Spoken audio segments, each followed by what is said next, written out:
이제 국가 채무와 재정 준칙에 대한 논란이 계속되고 있는데 저는 재정이 효율적으로 과연 쓰이고 있느냐에 대해서도 이건 여야의 문제를 떠나서 우리가 반드시 좀 짚어봐야 될 대목이라고 생각을 합니다.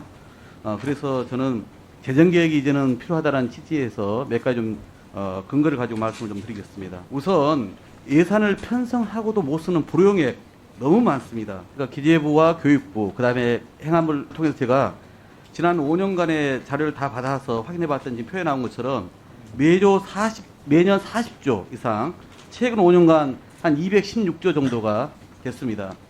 특히 이제 지방정부가 매년 30조 이상 발생을 하는데 저는 이 이유가 상당 부분은 또 기재부 예산 편성이나 집행에 문제가 있다고 생각을 해요.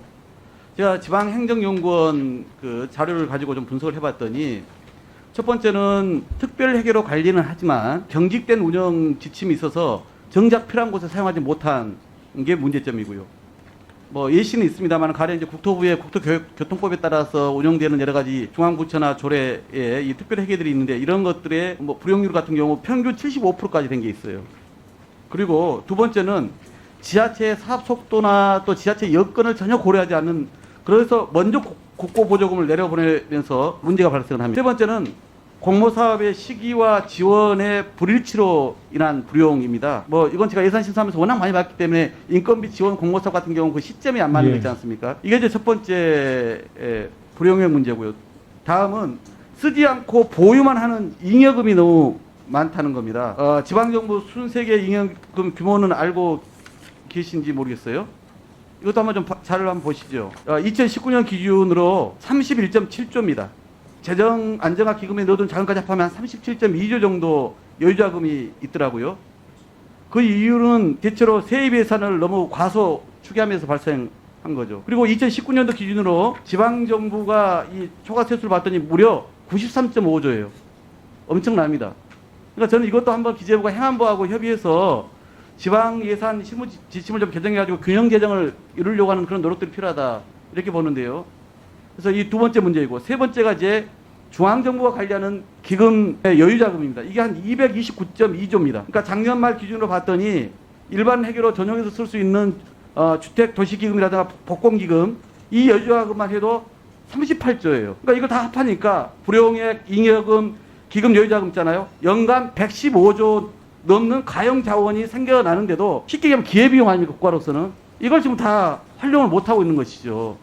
저는 이거 대단히 심각하다고 생각합니다.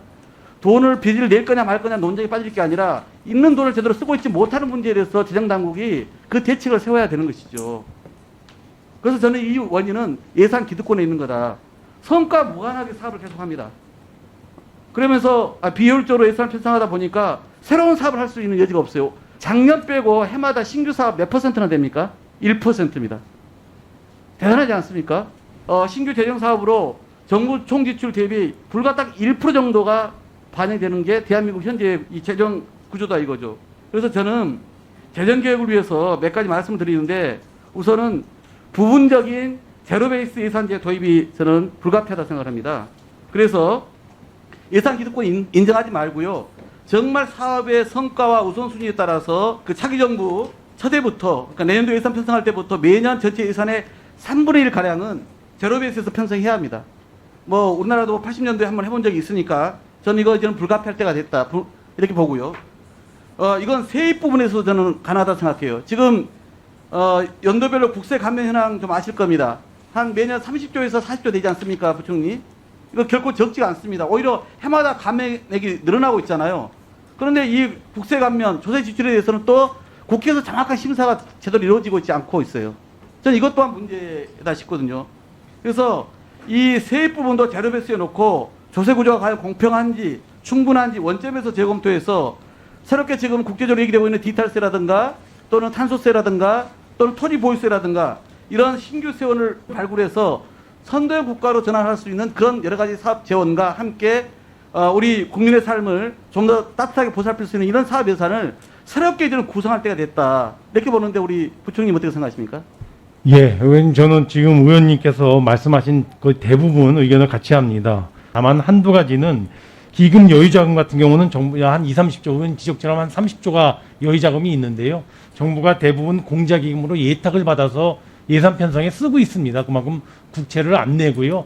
기금이 갖고 있는 돈이지만은 공자기금에 예탁을 해서 그 돈으로 예산을 편성하고 있기 때문에 그냥 잼겨져 있는 예산은 아니라는 말씀 하나 드리고요. 두 번째는 어떤 경우 국민연금 여유자금 같은 경우는 저희가 갖다 쓸 수가 없지 않습니까? 이거는 당연하죠. 그런 걸 예, 얘기하는 게 아니죠. 같이 저는. 갖다 쓸 예. 수 없는 여유자금도 있고요. 예. 그래서 그런 특성을 좀 가만히 있다는 말씀을 드리고요. 조세 감면, 국세 감면액도 저희가 감면을 줄이려고 그렇게 해도 사실 감면, 일몰이 된 감면을 갖다가 1년에 몇 개 줄이지 못하거든요, 다. 그래서 사실 이거는 정부만의 노력뿐만 아니라 사실 국회에서도 저희가 협조를 좀 요청드리고 싶고요. 의원님 말씀대로 정말 재정에 대해서 제로 베이스에서 세출의 구조조정과 세입에 대해서 들여보는 노력은 뭐 저희도 하고 있지만은 뭐 의원님 지적하신 대로 미흡할 수 있기 때문에 저는 그런 노력이 필요하다고 봅니다. 좀 더 가감한 좀 이렇게 상상력을 정부가 발휘해봐라. 아까 그래서 제가 부분적 제로베이스 예산 편성 얘기를 좀 했는데 연장선에서 농민 기본소득 얘기를 좀 해보려고 그래요. 한 해 농업 관련된 예산이요. 다 이렇게 통틀어 봤더니 25.6조입니다. 지금 PPT 나오는데 보십시오. 소득 지원으로 한 3.5조. 그 외에 농업체질 강화 뭐 여러 등등 해서 이게 한 16.2조입니다. 농업 관련된 SOC나 이런 것도 한 포함되어 있을 것 같고요. 그 다음에 조세 지출, 세금 감면 등이겠죠. 이런 게 이제 5.9조 이렇게 되는데요. 그래서 저는 이런 이제 지원을 했음에도 불구하고 농촌의 지표는 계속 안 좋아집니다. 우선 소득 격차를 봤더니 도시 지역하고 농촌 지역 1분위, 5분위 보시죠. 2019년 기준입니다. 7.3배가 도시인데 농촌은 10.9배입니다. 훨씬 심한 상황이에요. 뭐 지방 소멸 위험은 더 말할 것도 없습니다. 전국의 읍면동으로, 그러니까 농촌 지역이 주로 있는 그 면 단위로 이런 걸 구분했을 때 43.3%가 되는 거죠. 25조 가까운 재정이 투입되는데 불구하고 농촌 지역 소멸 위험은 계속 커져가고 빈익빈 부익부 현상은 고착화되어 가고 이 문제 개선하기 위해서 좀 가감한 발상의 전환이 필요하다. 이 말씀을 좀 들어보려고 하는 건데 농민 수가 231만 명입니다. 그러니까 개인당 월 50만 원씩 연 600만 원을 지급할 경우에 한 13조 8천억 연 들어갑니다. 그러니까 평균 그 가구당 2.2명으로 이렇게 계산을 한다면 가구당 평균 약 월 100만 원, 연 1,200만 원을 소멸성 지역 화폐로 준다면 가계 부담도 덜어지고요. 농촌 경제도 살아날 수 있고 기농 유인책도 될 수 있고 그래서 수도권 집중 안 할 수 있는 것이죠. 그래서 저는 농업 분야에 지원되는 예산부터 한번 검토를 하셔가지고 기존 예산 더 추가적으로 늘리지 않아도 이 예산을 활용하면은 충분히 가능하기 때문에 한번 이런 좀 상상력을 발휘해 보셔라. 이 말씀을 좀 드리고 싶은데 어떻습니까? 의원님 지금 뭐 도표에 나와 있는 것처럼 농림 예산이 26조인데 14조 정도를 갖다가 그 예산을 줄여서 충당이 가능하다고 지금 말씀을 주시는데요. 제가 보기엔 굉장히 어렵습니다. 물론 굉장히 예, 어렵죠. 왜냐하면 농업 부분이 그거 이렇게 현금으로 나눠준 예산이 필요할 수도 뭐 있겠지만은 그보다도 더 경쟁력 갖추는 이런 농업의 디지털화라든가 또는 농업 인력의 양성이라든가 농업 그러니까 생산 그동안 재고라든가 그렇게 정부가 찔끔찔끔 또는 해왔는데 지금 우리 농업과 농촌의 순위 어떠냐고요. 그러니까 마치 우리가 저출생 예산 수백 조를 쏟아부었는데 효과는 하나도 없지 않습니까? 왜 그런 거에 대해서 정부가 과감하게 이제는 근본적인 고민을 안 하냐는 이야기입니다. 한 가지 더 좀 말씀 들어보겠습니다. 공공기관 경영평가 관련해서 좀 여쭤볼 텐데요. 공문법에 따라서 현재 공공기관 경영평가 하고 있지 않습니까? 네네. 그래서 경영관리와 주요 사업 이 두 가지 범주로 구성되어 있어서 이제 이 경영관리가 55% 또는 45%를 차지하고 나머지까지 또 반대로 이렇게 차지하는데 이 경영관리 항목이 ESG 평가하고 항목이 유사하더라고요. 그림 보시면 알 수 있을 텐데요. 그래서 대부분 이제 유사한 항목하고 지표로 구성이 되어 있습니다. 그래서 저는 이걸 한번 좀 7개 공기업, 그러니까 주식시장에 상장되는 7개 공기업의 이 공공기관 경영평가 결과하고 국민연금 ESG 평가 결과를 제가 비교를 좀 해봤습니다. 그랬더니 대체로 주식시장에 상장된 7개 공기업은 다 국민연금 ESG 평가에서 좋은 평가를 받고 있어요. 그런데 좀 세부 내역으로 좀 이렇게 들어가 봤더니 국민연금 기준으로요. 환경에서 최하 등급을 받은 공기업이 존재하기도 하고요. 지배구조 분야에서 매우 낮은 점수를 받고 있는 것도 있습니다. 그러니까 국민연금 ESG 평가는 기업 투자에서 되게 중요한 판단 기준이 될 텐데 여러 가지 지금 뭐 경총이나 대한상이나 정경련 다 이렇게 막 조직도 만들고 나서고 있지 않습니까? 국제적인 흐름도 지금 되고 있고요.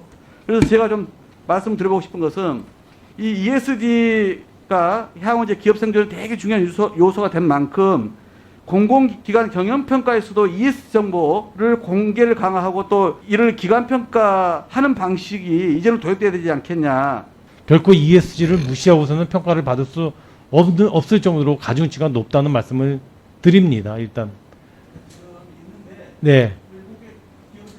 네네. 네네. 그러면 환경에서 최하위 받는 공기업도 환경 문제 개선을 나설 거 아닙니까? 예. 또 지배구조에서 매우 낮은 평가를 받는 기업도 노동이나 무슨 뭐 여성 이사 할당이나 이런 거에 도입하고 또 정보공개도 특별히서 나설 거 아닙니까? 네네. 이 부분은 그냥 그런 흐름으로 가고 있습니다가 아니라 더 적극적으로 기재부가 유도하는 예. 그런 장치를 만들고 그걸 변동하는 그런 단계로 이제 갈 때가 됐다는 이야기입니다. 예, 지금 뭐 이 사회적 가치 비중이 이게 25점까지 된 것이 이제 최근 2, 3년이기 때문에요. 그와 같은 평가를 토대로 해서 의원님 지금 말씀하신 대로 공공기관들이 특히 ESG에 대해서 더 역점을 두고 또 피드백이 되도록 저희가 또 보완 장치를 강구해 보겠습니다. 네. 우선 좀 사진을 볼까요? 오세훈 시장이 당선되자마자 20일 만에 이 도로 복원 현장에 가서 생각보다 늦어졌다. 이게 11년 걸린 사업입니다. 그런데 이게 의지의 문제라 얘기를 하셨는데 의지의 문제만이 아니에요. 이 사업을 착공할 때 보상률이 25%에서 시작을 했어요. 나머지 75%가 보상이 안 되다 보니까 당연히 11년, 111개월이 지금 10년 넘게 걸리고 있는 거고, 그러면서 이제 공사 계속 지체되고 돈도 더 들어가게 되는 이런 상황이다 이거죠. 그래서 제가 광역자치단체들의 SOC 사업 전부 조사해 봤더니 최근 5년간 보상 지연 등으로 발생한 간접비 청구 금액이요 1263억입니다. 그러니까 지자체가 착공할 때 평균 보상률이 32%에서 불과해요. 그러니까 보상률 0%인데도 착공한 사업이 18개나 됩니다. 이건 좀 문제가 있지 않습니까? 예. 최근 경기도가 보상률 100%일 때 착공하겠다 이렇게 계획을 밝혔어요. 기재부도 저는 착공 시에 적정 보상률 기준을 만들어야 한다 이렇게 보는데 어떻게 생각하십니까? 예, 지금 말씀하신 대로 보상률 0%에서 착공하다 보니까 나중에 더 문제가 크지 않겠습니까? 저는 뭐 당연히 이런 현상은 개선이 필요하다고 봅니다. 예. 마찬가지로 이제 예산이 미확보된 상태다 보니까 추가 비용이 발생하지 않도록 저는 사업 총량제 있지 않습니까? 그러니까 예를 들어서 당해년도 사업이 10개였다면 그 해 안에 끝나는 사업의 수만큼 새로 또 착공할 수 있게끔 재정 요력에 맞춰서요. 이것도 저는 필요하다 보는데 한번 검토를 해보시겠습니까? 한번 저희가 점검은 해보겠습니다, 의원님. 그리고 아까 제가 잠깐 언급했던 국가지원 지방도 국지도 사업 있지 않습니까? 이것도 보상 지원 이게 이제 저는 결국 시스템의 문제라고 보는데 최근 5년간에 제가 이 사업을 분석을 해봤더니 1,113억 원을 반납했어요. 근데 문제는 대부분 이제 이게 뭐 66%가 2년 동안 못 써가지고 반납하는 건데 다시 또 교부를 하고 또 지체되면 반납했다 또 교부하고 엄청난 행정력 낭비고 예산의 비효율성이잖아요. 그런데 이 상황이 왜 발생하는지를 봤더니 이 국지도 사업은 설계는 중앙정부가 합니다. 그러고 나서 사업비를 내려주는데 사업비 보상비는 일체 또 못 쓰게 해요. 그러니까 지방정부 입장에서는 설계가 다 끝나고 나서부터 이제 보상 편성이 들어가는 거예요. 그럼 그만큼 길어지지 않습니까, 기간이? 그러니까 저는 이 부분도 조금 이제는 좀 바꿔야 된다 싶어요. 그래서 가령 기재부가 총사업비 관리 지침을 개정해서 매칭 비율은 그대로 유지를 하고요. 그런데 보상비도 쓸 수 있도록 해서 꼬리표만 이걸 떼면은 보상 지연으로 발생하는 이 많은 간접비 발생을 막을 수 있다 이렇게 보는데 어떻게 생각하십니까? 예, 국회에서 예산을 줄 때 다 설계비라든가 보상비라든가 해서 내용을 구분해 주는 것도 예산이 함부로 쓰이지 못하도록 하는 내용인데요. 그 범위 내에서 이제 의원님께서는 좀 탄력성을 발휘하라 이런 지적으로 읽혀집니다. 그러니까 관리 지침의 문제니까 한번 나중에 예산 저희가 한번 상의를 좀 해보십시오. 예, 한번 지침 만들 때 검토해 보겠습니다. 그리고 오늘 이제 일산대교 이야기가 많이 나왔는데 그동안 보니까 이제 SOC 사업에 한 132조가 투자됐고 MRG로 한 8.1조의 재정이 투입됐어요. MRG가 폐지는 지금 이제 됐잖아요. 그런데 네. 또 최소 운영 수입 보장으로 해서 매년 한 3천억에서 5천억, 올해도 한 5천억 나갈 것 같은데. 그래서 제가 국토에 있을 때도 그렇고 지금 기재와서도 계속 강조하는 게 공익처분을 통해서 민자사업자와의 계약 해지하고 공공이 인수하는 것이 훨씬 낫다. 이 얘기를 계속하고 있는 거거든요. 보십시오. 이게 이제 국토부가 하고 있는 사업 재구조 방식이고 제가 제안한 게 공공기관 인수 방식이에요. 이게 훨씬 더 재정을 효율적으로 쓸 수 있다는 이야기거든요. 그런데 제가 이걸 그냥 주장하는 게 아니라 사회 기반 시설 민투법에 그렇게 규정하고 있고요. 2016년도 기재부가 관계기관 합동으로 이 지침을 만들었어요. 혹시 부총리 알고 계신가요? 좀 드릴게요. 네. 만들었습니다. 만들어서 예를 들어서 합의가 최종 결렬돼도 일방적으로 처분 가능하다. 강제 처분이다.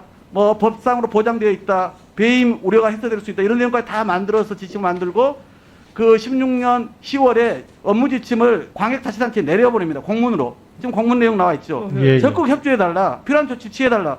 그래서 이번에 공익처분이 한 번도 이루어지지 않았다가 경기도하고 기초단체들이 처음으로 공익처분을 요구하고 나선 거예요. 네. 이 내용을 알고 계십니까? 네네, 첫 그렇습니다. 사례인데 이거 어떻게 해야 되겠습니까? 기재부가 그런 지침을 내렸어요. 그 지침에 의거해서 하고 있는 일인데 이걸 어떻게 평가를 해야 됩니까? 예, 필요하면은 공익처분이 아까 말씀한 대로 기관별 사업별 여건에 맞춰서 뭐 공익처분이 필요하다고 판단되면 그 같은 조치를 할 수 있다라는 의지로 저희가 그렇게 지침을 시달한 걸로 그렇게 판단이 됩니다. 그러니까 그동안에 민부 사업자들이 후순위에 엄청난 고의의 이익을 많이 가져갔고 그게 사실이고요. 또 마찬가지로 국민연금이 손이 아닙니다. 계속 뭐 야당하고 고소를 손해라고 얘기하는데 그럼 2천억인지 4천억인지는 더 결정될 거고요. 그러면 국민연금 최소 2배에서 3배갈 수익을 걷어갑니다. 국민 혈세를 이렇게 국민들이 하던 비용을 결국 걷어가는 것인데 영역 투자 방식도 바뀌어야 한다고 생각을 합니다만은 저는 보십시오. 지금 연금 내는 사람이에요. 그 다음에 결국 비용도, 통행 비용도 돼요. 나중에 연금 계약돼가지고 가져갈 게 나중에 지급금 낚인다면 그건 3년권을 겪고 있습니다. 현재 세대는. 그러면 미래 세대하고 또 형평성 논란이 있지 않습니까? 그런 것을 감안해서 저는 이 공익제도 제도 개선이 필요하다. 그래서 기업과 이 문제에 대해서는 장관하지 마시고요. 지침을 내린 정부 당국으로서 저는 책임있게 이 문제에 대해서는 지원할 부분이 있으면 지원하고 관리할 부분이 있으면 관리해야 한다. 이 말씀을 드리고 싶습니다. 정부가 아까 민자사업 총괄 부처이기 때문에 기재부가 총괄 부처이기 때문에 그런 측면에서 어떤 역할이 있을지 저희가 한번 고민해 보도록 하겠습니다.